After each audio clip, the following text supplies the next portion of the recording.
जय सनातन बंधू भगिनींनो, आज हरतालिका हा सण आहे.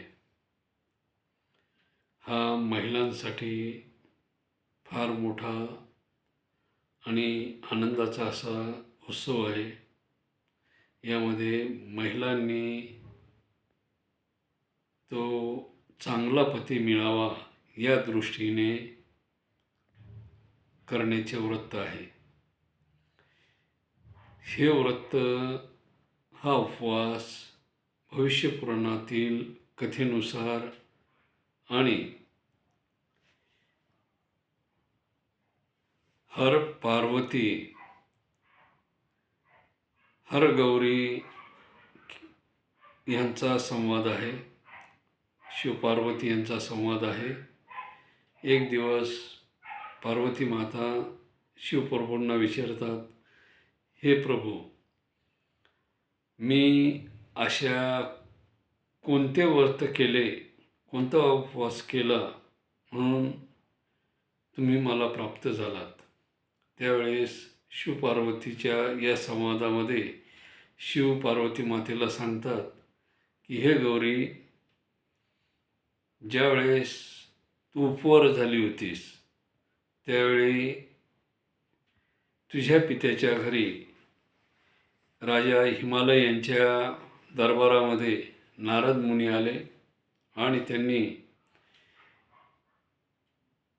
तुझा पिता महाराजा हिमालय यांना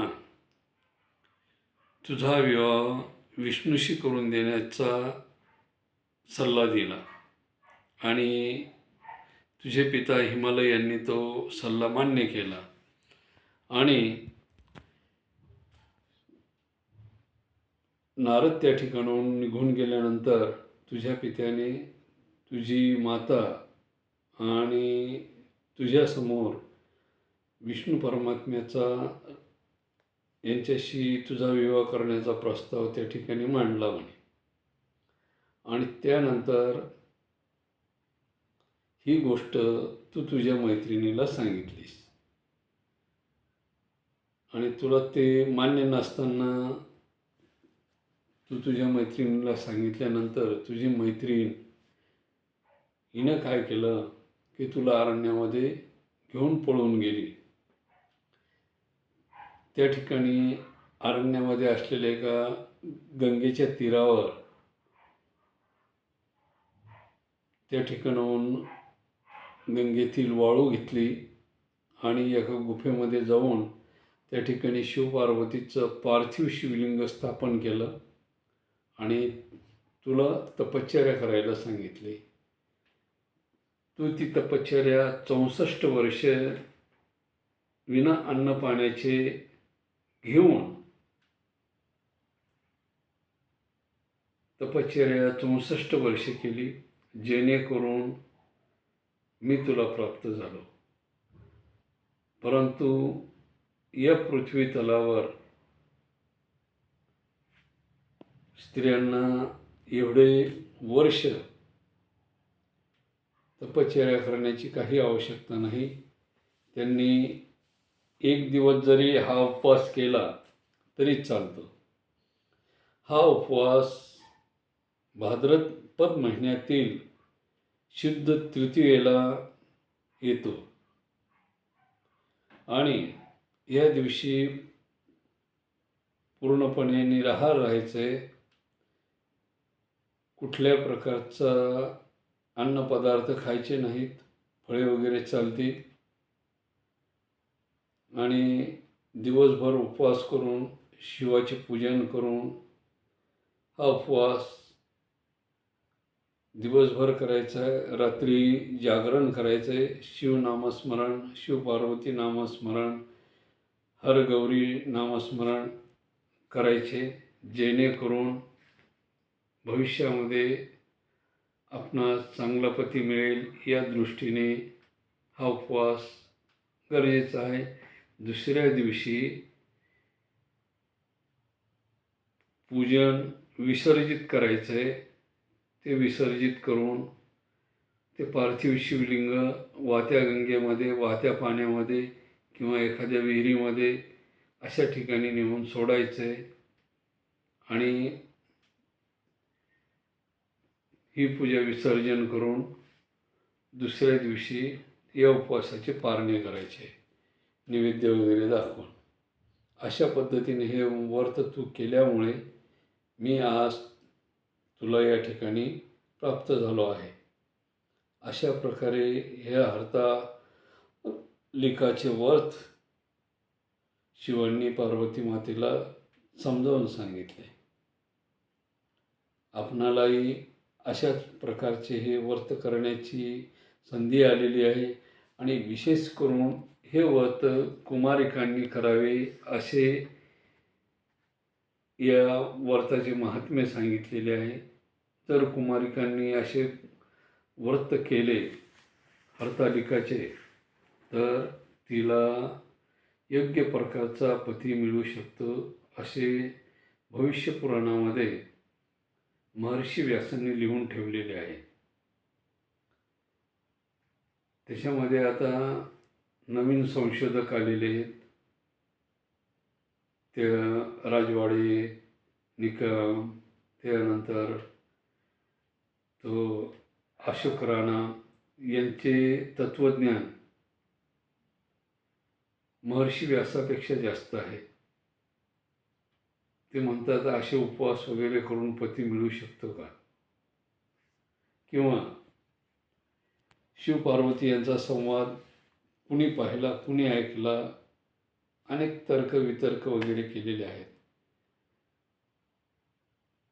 मग हा राणा ज्या देवाला मानतो किंवा ज्या ईश्वराला मानतो त्याला सुद्धा माहीत आहे का तो देव आहे की नाही, किंवा ते राजवाडे कुठल्या तरी देवाला मानतच असेल ना. तो निकम हा तरी कुठल्या तरी देवाला मानत असेल. जो नित्यनेमाने न वेळ चुकता आपल्याला 12 तास सूर्यप्रकाश देतो, पूर्वेकडून पश्चिमेकडे जातो आणि संध्याकाळी चंद्र हा त्याच्या नित्यनेमाने पूर्वेकडून पश्चिमेकडे येतो. आणखी काय ईश्वराची सत्ता पाहिजे. त्या 50 फूट झाडामध्ये पाणी कुठल्या माध्यमातून जाते,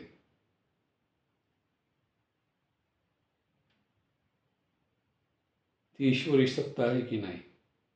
आपण जे अन्न खातो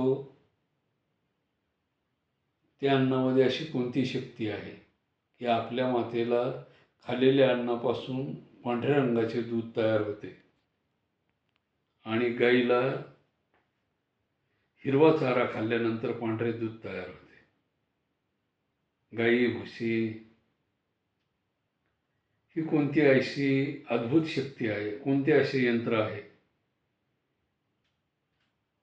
त्या राजवाडे, निकम, तो अशोक राणा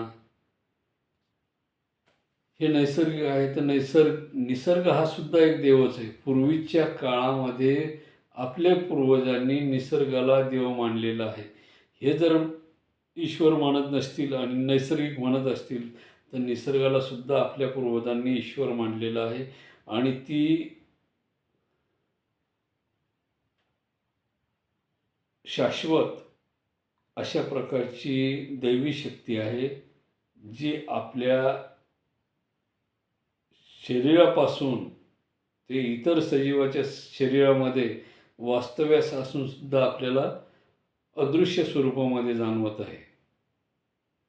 आणि जाणवत असताना सुद्धा आपण तिचं अस्तित्व मानायला तयार नाही. हे लोक म्हणतात की देवच झाले नाही, महादेव झाला नाही, पार्वती झाले नाही, शिव झाले नाही, राम झाले नाही, कृष्ण झाले नाही. या काल्पनिक आणि मिथक कथा आहेत असं या लोकांचं म्हणणं आहे. आणि बंधू भगिनींनो, आपली संस्कृती जपा. सर्वांना या व्रताचे महत्त्व सांगा, महात्म्य सांगा, आपल्या संस्कृतीला जपा, आपले ग्रंथ जपा, आपल्या ग्रंथाचं वाचन करा. समजून घ्या, इतिहासाची पाने ही विखुरलेली आहेत. काहींनी जाणून बुजून ती विस्कटून टाकण्याचा प्रयत्न केलेला आहे. काहींनी आहे त्या पानाला चुरगळून बाजूला ठेवायचा प्रयत्न केला, फेकून द्यायचा प्रयत्न केला. इतिहास मी तुम्हाला मागे सांगितलं, 1000 वर्षाचा आहे तोपर्यंत तो इतिहास होतो. 1000 वर्षाच्या पुढे गेला तो पौराणिक कथा होते आणि लोक त्या पौराणिक कथेला काल्पनिक मानायला लागतात. आज 400 वर्ष झालेत छत्रपती शिवरायांना, 700 वर्ष झालेत ज्ञानेश्वर माऊलींना. लोक यांना ऐतिहासिक म्हणतायत, परंतु ह्या राजवाड्याचे वंशज, या निक्कमचे वंशज आणि ह्या अशोक राणाचे वंशज भविष्यात याच छत्रपती शिवरायांना, याच ज्ञानेश्वर माऊलींना आणखी काही वर्षांनी काल्पनिक म्हणतील. कारण तो इतिहास राहणार नाही, तर ते पौराणिक होईल. इतिहास जमा होऊन जाईल. इतिहास जमा झालं म्हणजे पौराणिक होऊन जाईल. आणि ज्यावेळेस पौराणिक गोष्टी होऊन जातात त्या काल्पनिक मानल्या जातात. म्हणूनच आपल्या पूर्वजांनी राम जन्म झाला किंवा कृष्ण जन्म झाला किंवा गणेशाचा जन्म झाला त्यावेळेस इसवी सन किंवा शके हा उल्लेख केलेला नाही. कारण त्यांना माहीत होते हे राजवाडेसारखे, निकमसारखे आणि ह्या अशोक राणासारखे महान, बुद्धिमान, इतिहास संशोधक, विद्वान जन्माला येतील. म्हणून त्यांनी काय केलं आहे, ग्रहताऱ्याची रचना त्या दिवशी काय होती, ज्यावेळेस राम जन्मले त्यावेळेस काय होती, कृष्ण जन्मले त्यावेळेस काय होती, गणेशाची जन्म झाला त्या दिवशी काय स्थिती होती ग्रहांची, ती वर्णन करून त्या ग्रंथामध्ये केलेली आहे, लिहिलेली आहे. त्याच्यामुळे ती ज्यावेळेस ग्रहरचना आपण कॅम्प्युटरमध्ये सर्च करू, तो दिवस, तो वार, तो नक्षत्र त्या दिवशीचा आणि त्या दिवशीचं इसवी सन आपल्याला कॅम्प्युटरमध्ये पाहायला मिळेल. आपल्याकडे कॅम्प्युटर असल्यास शोधून काढा. ते जे वर्ष आहे श्रीकृष्ण परमात्म्याचं 5000 वर्षापूर्वी किंवा रामाचं 4 लक्ष 5 लक्ष जे काय असेल ते सर्व आपल्याला कॅम्प्युटरमध्ये पाहायला मिळेल. कारण त्यांनी संवत्सर टाकले नाही, इसवी सन टाकले नाही. त्यांना माहीत होतं इसवी सन टाकलं तर हे खाडाखोड करतील, अपवादात्मक तयार होईल आणि त्याच्याकरता त्यांनी ग्रहाची स्थिती त्या ठिकाणी टाकलेली. सूर्य कोणत्या स्थितीमध्ये होता, चंद्र कोणत्या स्थितीमध्ये होता, जे काय नक्षत्र असतील त्याची स्थिती टाकलेली आहे. आणि ती स्थिती तुम्ही कॅम्प्युटरवर जर टाकली ग्रंथाला आधारित धरून, तर तुम्हाला कृष्ण परमात्म्याची जन्मवेळ, जन्मतारीख, जन्म नक्षत्र या सर्व गोष्टी तुम्हाला त्या ठिकाणी पाहायला मिळतील. किंवा प्रभू श्रीरामाची जन्मतारीख, जन्मवेळ, जे नक्षत्र असेल, जे सण असेल ते सर्व पाहायला मिळेल.